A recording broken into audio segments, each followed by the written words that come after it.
12 জুলাই রাত আনুমানিক 8টার দিকে ঢাকার কলাবাগানে লাশ ফার্মার সামনে ঘটে যায় এক চাঞ্চল্যকর চুরির ঘটনা।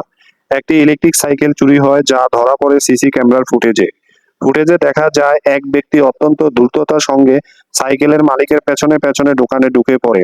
সে ভেতরে ঢুকেই চারপাশ পর্যবেক্ষণ করে। মালিক তখন ব্যস্ত, কেউ তার দিকে তাকিয়ে নেই। চোরটি সময় নষ্ট না করে খুব ঠান্ডা মাথায় পরিকল্পনা করে কিছুক্ষণ দাঁড়িয়ে থেকে সুযোগ বুঝে সে সাইকেলের কাছে যায়। এরপর হঠাৎ করে এক ঝটকা ইলেকট্রিক সাইকেলে নিয়ে দোকান থেকে বের হয়ে যায়। সবকিছু ঘটে মাত্র কয়েক সেকেন্ডের মধ্যে। লোকচক্ষুর আড়ালে মিলিয়ে যায় সে। রাস্তার ভিড় থাকলেও কেউ টের পায়নি।